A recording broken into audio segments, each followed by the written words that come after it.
నమస్తే అండి. ఈరోజు యూఎస్ మార్కెట్ పడింది. అయితే టారిఫ్స్ ఆపేశారు. 90 డేస్ కోసం ఆపేశాడు ట్రంప్. ఈ హంగామా అంతా నడుస్తుంది. కొంతమంది బాండ్ మార్కెట్ పడిపోయిందంట. అందుకే ఆపేసిండని న్యూస్ హెడ్‌లైన్స్ వస్తున్నాయి కొన్ని న్యూస్ ఔట్‌లెట్స్‌లో. అసలు దీని మీనింగ్ ఏంటి? ఇంకోటి మనము ఆల్టర్‌నేట్ ఇన్వెస్ట్‌మెంట్ ఫండ్ కోసం ప్రీవియస్‌గా ఒక వీడియో చేశాను. దాంట్లో మీకు కేటగిరీ 1 అంటే వెంచర్ క్యాపిటలిస్ట్‌లో ఇన్వెస్ట్‌మెంట్ చేయడానికి మీకేమేం కావాలి? ఎంత క్యాపిటల్ కావాలి? దాని ప్రాసెస్ ఎలా ఉంటదన్నది మీకు డీటెయిల్‌గా ఎక్స్‌ప్లెయిన్ చేశాను.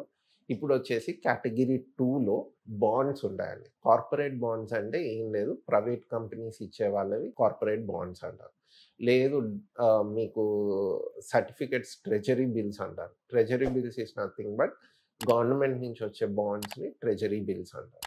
సో, ఇది బాండ్ మార్కెట్ ఒక విషయం. ఇప్పుడు ఈ బాండ్స్‌లో ఇన్వెస్ట్‌మెంట్ అన్నది ఈక్విటీలో ఎప్పుడు చేస్తారు? బాండ్స్‌లో ఎప్పుడు చేస్తారు? నార్మల్‌గా డైవర్సిఫికేషన్ కాన్సెప్ట్‌లో invest in equities as well as in bond. అయితే బాండ్స్‌లో ఎప్పుడు ఎక్కువ చేస్తారన్న దాని మీద అసలు ట్రంప్ టారిఫ్ 90 రోజులు ఎందుకు ఆపాడన్న దాని మీద మీకు డీటెయిల్‌గా ఈ వీడియో చూస్తే ఆ వీడియోలకి మనం ఎళ్ళే ముందు నమస్తే అండి. నా పేరు అభిషేక్. లాస్ట్ 2-3 ఇయర్స్ నుంచి నేను ఫినాన్షియల్ సర్వీసెస్ చాలా మందికి ప్రొవైడ్ చేస్తున్నాను. కార్పొరేట్ అండ్ పర్సనల్ లెవెల్‌లో. సో, మీరు ఏదైనా ఫినాన్షియల్ సర్వీసెస్ కావాలి అంటే నన్ను కన్సల్ట్ అవ్వచ్చు. కింద స్క్రోల్ అవుతున్న నంబర్‌తో. So, coming to the AIF alternative investment ఫండ్‌లో కేటగిరీ 2 అంటే బాండ్స్. ఓకే. బాండ్స్‌లో ఇన్వెస్ట్‌మెంట్ ఎప్పుడు చేస్తారు అన్నది ఒక పెద్ద క్వెషన్. అవునా? సో, బాండ్స్‌లో ఎప్పుడు చేస్తారంటే ఈక్విటీ మార్కెట్‌లో పొలిటికల్ ఇష్యూస్ వల్ల గానీ, ఇంటర్నేషనల్ ఇష్యూస్ వల్ల గానీ, ఇంటర్నేషనల్ ఇష్యూస్ అంటే యుద్ధమే అవ్వచ్చు, టారిఫ్ వార్ అవ్వచ్చు, లేదంటే ఎక్కడైనా సడెన్‌గా భూకంపం వచ్చి, సడెన్‌గా టోర్నడో వచ్చి చాలా మంది చచ్చిపోవచ్చు. కోవిడ్ లాగా ఔట్ బ్రేక్ అవ్వచ్చు. ఇవన్నీ సర్టెన్ కండిషన్స్ ఉంటాయండి. ఈ కండిషన్స్‌లో ఏమైతదంటే మార్కెట్‌లో నీ జర్క్ రియాక్షన్ ఉంటది. నీ జర్క్ రియాక్షన్ అంటే మీరు చూసుండాలి. మార్కెట్ ఓపెన్ అవ్వడంతోనే ఫటాఫట్ ఫస్ట్ 5, 10 మినిట్స్‌లోనే మార్కెట్ అరౌండ్ 2-3% పడిపోద్ది. లేదంటే కొన్ని వేల పాయింట్లు ఎళ్ళిపోతాయి. మనం యూఎస్‌లో చూస్తే ఒక 1 వీక్‌లో $11 ట్రిలియన్ వైప్ ఔట్ అయిపోయింది మార్కెట్ నుంచి. సో, ఈ వైప్ ఔట్ అయితున్నప్పుడు చాలా మంది వాళ్ళ ఫండ్ స్టెబిలిటీ ఉండడం కోసం ఇప్పుడు ఒక పర్సనల్ లెవెల్‌లో చేస్తే 10,00,000, ₹1,00,00,000, 2,00,00,000 చేస్తారు. అదే ఫండ్ మేనేజర్ చేస్తే కొన్ని వేల కోట్లలో ఉంటది. వాళ్ళ ఇన్వెస్ట్‌మెంట్ కొన్ని వేల లక్షల కోట్లు ఒక స్టాక్‌లో ఉంటది. సో, వాళ్ళు అంత రిస్క్ బేర్ చేయలేరు. మార్కెట్‌లో ఎప్పుడైతే పెద్ద న్యూస్ ఇప్పుడు ట్రంప్ టారిఫ్స్ ఎప్పుడైతే పెట్టాడో $2.4 ట్రిలియన్ ఎళ్ళిపోయిందండి మార్కెట్‌లో నుంచి. అప్పుడు ఏం చేస్తారంటే వాళ్ళు ఫండ్ మేనేజర్స్ ఎగ్జిట్ అయిపోయి బాండ్ మార్కెట్‌లో ఎళ్లి బాండ్స్ కొంటారు. బాండ్స్ ఎప్పుడు కొంటారు? ఈక్విటీ మార్కెట్ అన్‌స్టేబుల్ అయినప్పుడు బాండ్స్ కొనడం స్టార్ట్ చేస్తారు. బట్ యూఎస్‌లో మొన్న జరిగిందేంటంటే టారిఫ్ పెంచగానే ప్రతి ఒక్క దేశము చాలా మంది majority of the countries including European, China, India ఒక్కటి కామ్‌గా ఉంది. వేరే కంట్రీస్ చిన్న చిన్న దేశాలు జపాన్, మలేషియా, ఈ జర్మనీ అందరూ ఏమన్నారంటే మేము ఫస్ట్ కెనడా నుంచి వాళ్ళ క్లోజ్ ఫ్రెండ్ కెనడా వాళ్ళు గూడా మేము సర్టెన్ కండిషన్స్ ఇంపోజ్ చేస్తాము. లేదంటే బ్యాన్ యూఎస్ ప్రొడక్ట్స్ అన్నది ఒక ట్రెండ్ నడిచిందండి.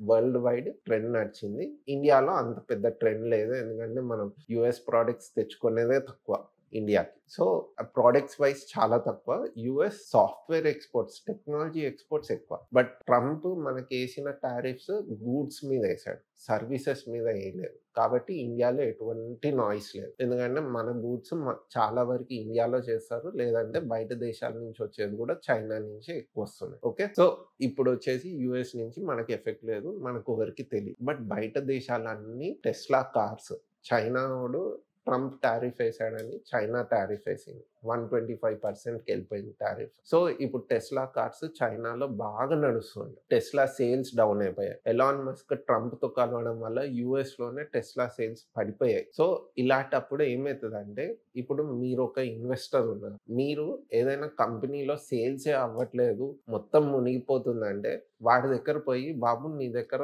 నేను బాండ్ తీసుకుంటా. నాకు 7% ఇవ్వు. నేను నీకు ₹1,00,00,000 ఇస్తానని ఎళ్తారా? ఇన్వెస్ట్ చేయనీకి ఎళ్లరు. So, bond is nothing but ఒక ఎఫ్‌డి లాగా మీరు కంపెనీతో ఏమంటారంటే, నాకు ఇంత ఇంట్రెస్ట్ ఇవ్వు. Pre fixed interest. నాకు ఇంత ఇంట్రెస్ట్ ఇస్తే 8% కానియండి, 9% కానియండి, ఐ యామ్ ఓకే. నువ్వు నాకు ఇయర్‌లీ ఇంత ఇంట్రెస్ట్ ఇవ్వు. నా అప్పు తీసుకో. దాని బదులుగా give me a receipt which is called as bond. So, bond మార్కెట్‌లో యూఎస్‌లో ఏమైందంటే they started selling the bonds. అంటే ఎంత పెద్ద తుఫాన్ లాగా చేశాడంటే ట్రంప్, ఈవెన్ ఫండ్ మేనేజర్స్‌కి గూడా కంపెనీలో రేపు సేల్స్ వస్తాయి అన్న నమ్మకం పోయిందండి. సో, మొత్తం సెల్లే. ఈక్విటీ మార్కెట్ సెల్ అయింది. బాండ్ మార్కెట్‌లో సెల్ అవ్వదు. బాండ్ మార్కెట్ పైకెళ్తది ఈక్విటీ మార్కెట్ పడితే. కానీ this is the only case where we can find in a long period of time in history where equity market పడింది. దాంతో పాటు బాండ్ మార్కెట్ పడింది. సో, ఈ బాండ్ మార్కెట్ పడిపోవడం అంటే జనాలకి ఎవరికీ నమ్మకం లేదు. కంపెనీస్‌లో డబ్బులు పెడితే మనకి రిటర్న్ వస్తది. క్రెడిట్ రిస్క్ హై అయిపోయింది. క్రెడిట్ రిస్క్ అవుట్‌లుక్ అన్నది బాగా హై అయిపోయింది. కంపెనీస్‌కి బిజినెస్ నడిస్తే వాళ్ళు మీ అప్పు పే చేస్తారు. మీకు ప్రామిస్ చేసిన ఇంట్రెస్ట్ ఇస్తాడు. కంపెనీకి అసలు సేల్సే జరగకపోతే వాడు మీకు అప్పు ఎలా తీరుస్తాడు? ఇది కదా కాన్సెప్ట్. సో, బాండ్ మార్కెట్ పడిపోవడం స్టార్ట్ అయింది యూఎస్‌లో. ఇప్పుడు మనకి ఆల్టర్‌నేట్ ఇన్వెస్ట్‌మెంట్ ఫండ్‌లో బాండ్స్‌లో ఇన్వెస్ట్ చేయొచ్చా? చేయొచ్చు. బట్ ఎలాంటి బాండ్స్‌లో ఇన్వెస్ట్ చేస్తే మనకి క్రెడిట్ రిస్క్ తక్కువ. Main credit rating, top most credit rating triple A credit rating అండి. బాండ్ మార్కెట్‌లో మీకు ట్రిపుల్ ఏ క్రెడిట్ రేటింగ్ ఉందంటే it's the best credit rating which you can buy a bond for. అయితే triple A credit రేటింగ్‌లో మీకు ఎక్కువ interest work out అవుతదా? కాదు. మీకు ఎఫ్‌డిలో ఉన్న ఇంట్రెస్ట్ కన్నా ఒక 25 పైసే, ఒక 30 పైసే లేదంటే ఈవెన్ ఒక్కొక్కసారి 10 పైసే ప్రీమియంలో గూడా ట్రిపుల్ ఏ బాండ్స్ సేల్ అయితాయి మార్కెట్‌లో. అట్లానే మీరు డీగ్రేడ్ చేసే కొద్దీ అంటే క్రెడిట్ రిస్క్ పెరిగే కొద్దీ అంటే కంపెనీస్ మీకు పే చేయవు అని చెప్పడం. ఈ క్రెడిట్ రేటింగ్ ట్రిపుల్ ఏ అంటే పక్కా పే చేస్తది అన్నట్టు. Almost your credit risk is near to zero or very minimal. ఇప్పుడు ఇన్ఫోసిస్‌లో మీరు బాండ్ తీసుకున్నారు. ఇన్ఫోసిస్‌లో మీరు మోసపోతారని ఎంతమంది ఒపీనియన్ ఉంటది? ఉండదు. సో, దాని క్రెడిట్ రేటింగ్ ట్రిపుల్ ఏ. అలానే వేరే కంపెనీ ఏదో ఉంది. కన్‌స్ట్రక్షన్ కంపెనీ ఏదో వచ్చింది మార్కెట్‌లో. వాళ్ళు చెప్తున్నారు మేము బాండ్స్ ఇస్తాం. మీరు మాకు డబ్బులివ్వండి అని. వాడు అట్రాక్ట్ చేయనీకి ఇంట్రెస్ట్ రేట్ పెంచుతాడు. బట్ వాళ్ళ బాండ్ రేటింగ్ వచ్చి బీనో, బీ ప్లస్సో లేదంటే డబల్ ఏ ఇలా రేటింగ్స్ ఉంటాయి. ఈ బీ రేటింగ్ బాండ్స్‌లో రిస్క్ ఎక్కువ. మీరు పెట్టిన డబ్బులు మీకు వస్తాయా రాదా అన్న రిస్క్ ఉండదు. డబల్ ఏ ఏంటంటే ట్రిపుల్ ఏ కింద double A start. So, double ఏలో మీరు పెట్టొచ్చు. Up till double A okay.